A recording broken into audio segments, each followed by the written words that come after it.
Hey guys, welcome back to the Interceptor. We're here with War 8 of Season 35, and ISO8A has matched up against Sweda's Alliance.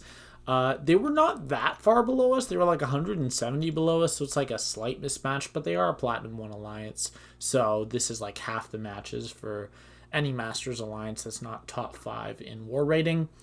And at this point, we were 15th in War rating, I believe, or we were like 2 spots away from 15th, like give or take a few. And I have 7 fights today, which is pretty decent. I believe it's tied for the most fights I've had in a war this season. And we have the team of Quake, Doom, and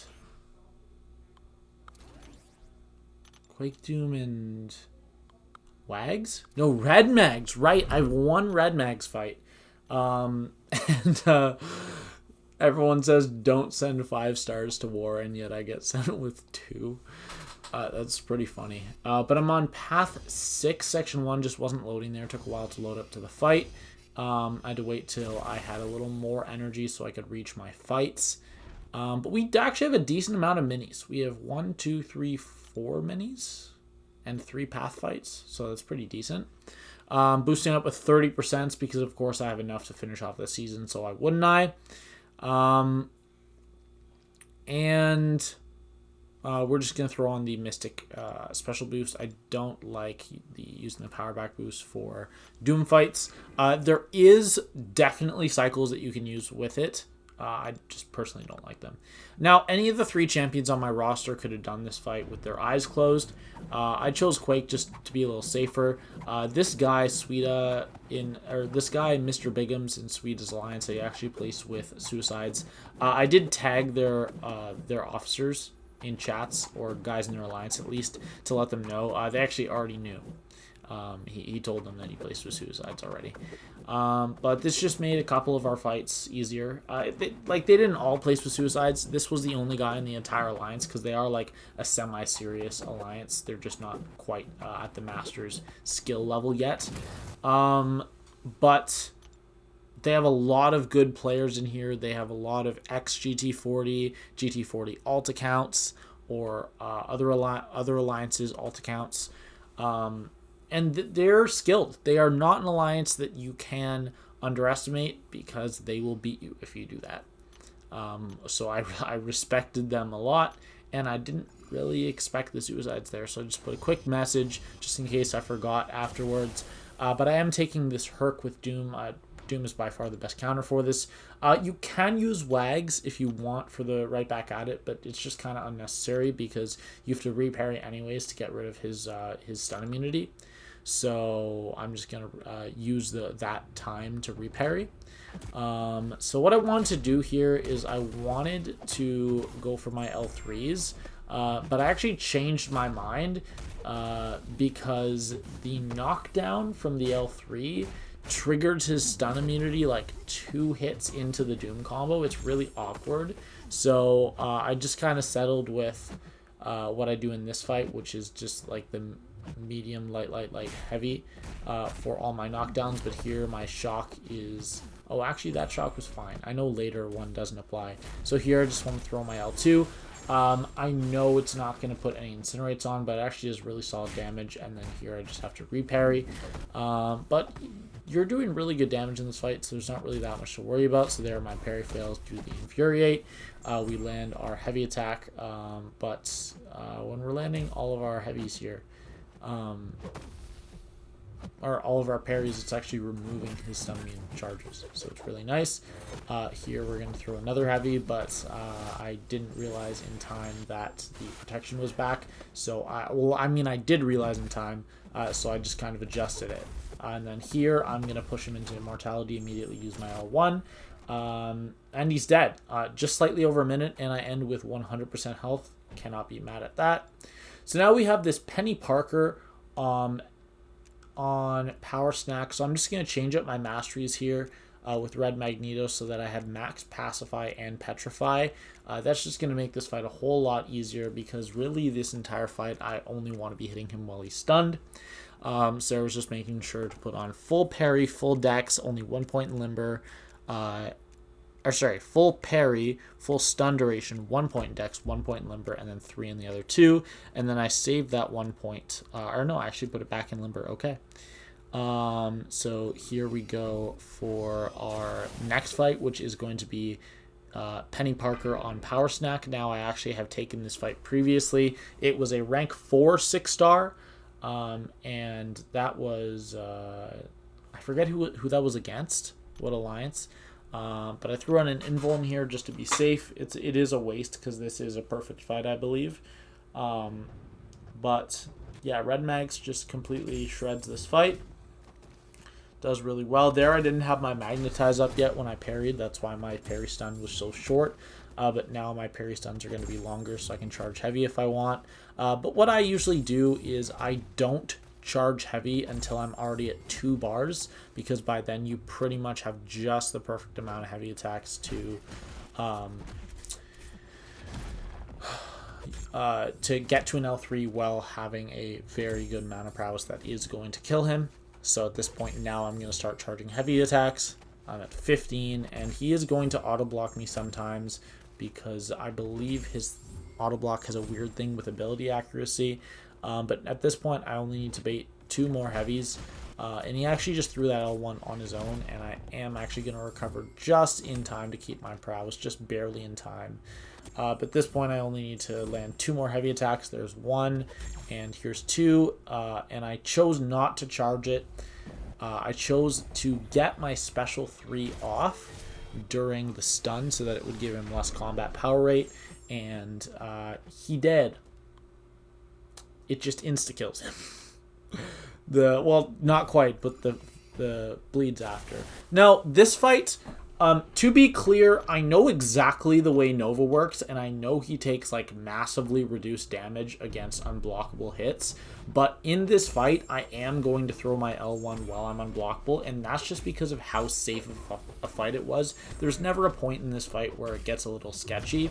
I play it really safely and just really well, so I threw my L1 there just to nullify his buffs. But I'm mainly going to stick to medium, light, heavy the entire fight. Here, I should have thrown another L1, but actually, no, I shouldn't have. That L2 was the right thing to do because it actually it allowed my incinerates to do the full damage, because neither the hits nor the incinerates would do full damage if you do it the other way. Here I have to do medium, light, medium, because I didn't think medium, light would get me to my special. Here I'm going to throw another L1 right into an L2, and yes, again, I know this is doing reduced damage, but this is just such an easy fight, and with him down to 30% in 50 seconds, I'm really not too worried about it. Just going to stick to my medium, light, heavy things. I am going to throw off 1 more L2, but that L2 is actually going to kill him, so really the decision to not pay too much attention to that only really cost me a few seconds. And then here I'm going to throw my L1. If I'd thrown it like a second earlier, it wouldn't have triggered Aura again, because Aura would have just expired after it. But this L2 is going to kill anyways, even with the reduced hit damage and the reduced incinerate damage. He does tick down.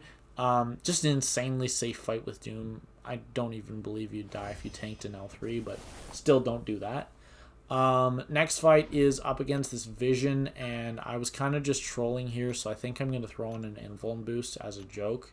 But yeah, I am throwing on my boost right here. And it's just a pretty safe fight, throwing on a 15% health boost.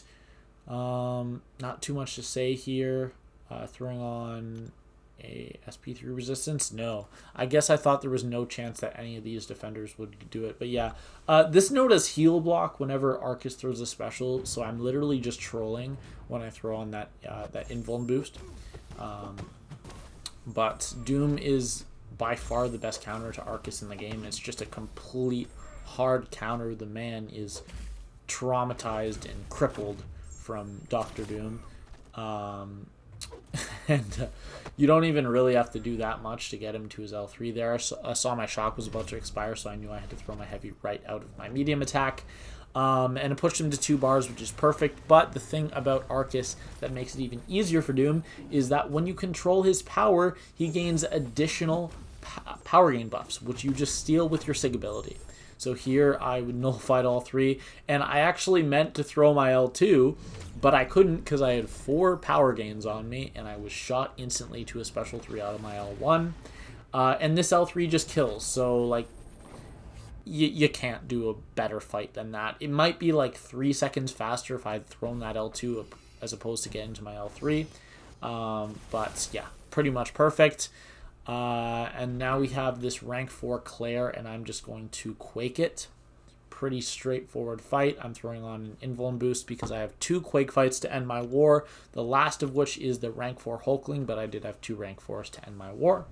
So while these guys did not have maybe the strongest defense, I didn't see any 5 stars, at least in my BG. Maybe they had some and I didn't see them, but I'm pretty sure they had all rank 3s and a few rank 4s. So, you know, it was decent. So here I threw a heavy by accident, but other than that, it's a clean fight. I've done this Claire like 4 times already, so I really just didn't think that this was worth slowing down and showing you the full fight. It's a rank 4 Claire. I mean, Claire's never ever gonna get kills on defense unless you're using the wrong counter for her. But yeah, no damage taken. Sweet fight. And we are on to our last fight here, which is this rank 4 Hulkling. So I was told that I was taking this fight and I could have whoever I wanted for it because I only needed Quake and Doom for my path fights. And then after I said I'll Quake this Hulkling, he said I suggested, hey, can I take red mags and take that Peni Parker as well? And he said yes. So that's what I'm gonna do. I did not actually have a Hulkling and my like a 4-star or above, and my 3-star Hulkling could only survive 2 cycles of Quake from my lowest Quake, so I couldn't really do duels. Sorry, he could only survive 1 cycle. He would die at the end of the 2nd cycle. But I used my Hulkling a little bit just to see if he had any double mediums or anything, and he didn't. So really all I did was like 2 or 3 duels to make sure I know the 2nd medium attack and the 4th light attack that he does, so I can recognize that in the fight, and it's a perfect Quake fight. So well, it's not perfect. I make 1 accidental heavy attack right out of a stun because I was reacting to the next hit and he got stunned earlier than I expected, and I made 1 accidental parry, which is actually like immediately after me throwing the heavy attack. But other than that, it's a nice Quake fight. I was extremely happy with this fight. It was by far the fight I was most worried about in this war. The rest of them were just kind of pushover fights. And yeah, just I don't even think this is bad placement, Hulkling on here. I think if you ban Quake, it's slightly challenging, but I do think that both Tigra and Claire would deal with this fight pretty damn well. But yeah, that's pretty much it. I did slow down the very end of this Quake fight, so starting right here, this is like the last Quake cycle. With 1% left, even a non-crit heavy would have killed, but I've actually almost died trying to finish a fight when the defender was at 2% health, so that kind of scarred me, and now I no longer go for heavy attacks to finish the fight. And I did move up to this Doom to help people with energy. I ended up moving back after I helped him with energy, so I hit the yellow button to move back so I could help the guy with energy to Havoc, and I actually had both Vern and Doc watching me fight, and they said good luck. We were kind of worried about Quake versus that fight, but it went very well, and we actually took that fight in another battle group, and the guy watched my video first. So yeah, pretty solid fights. I was pretty happy with that entire war. That was 7 fights, and I didn't use a single item. And we won this war with a score of 25-3. And the funny thing is, 2 of our deaths were to 1 fight, so we actually only died to 2 defenders. One of which was a rank 3 6-star, and one was a rank 4 6-star. So I mean, fair play is just. They were doing pretty well for a while, and then it was pretty clear that at one point they gave up. I'm pretty sure they had 18 of their 25 deaths in the last 50 fights or something, after they knew they just had no chance to win. So we are now 7-1 on the season. We are still sitting in 4th place, or maybe we're sitting in 4th place as of this war. I don't remember if Jay was ahead of us or behind us. before this war. But as of now, we are in 4th. They are in 5th. I still have just that 1 death on the season, and my PSR is at 38 out of 39, which is 97.4%, so almost 98. And my deathless streak is up to 32 fights. So that is all for this war video. Hope you guys enjoyed, and I will see you all in the next one. Bye.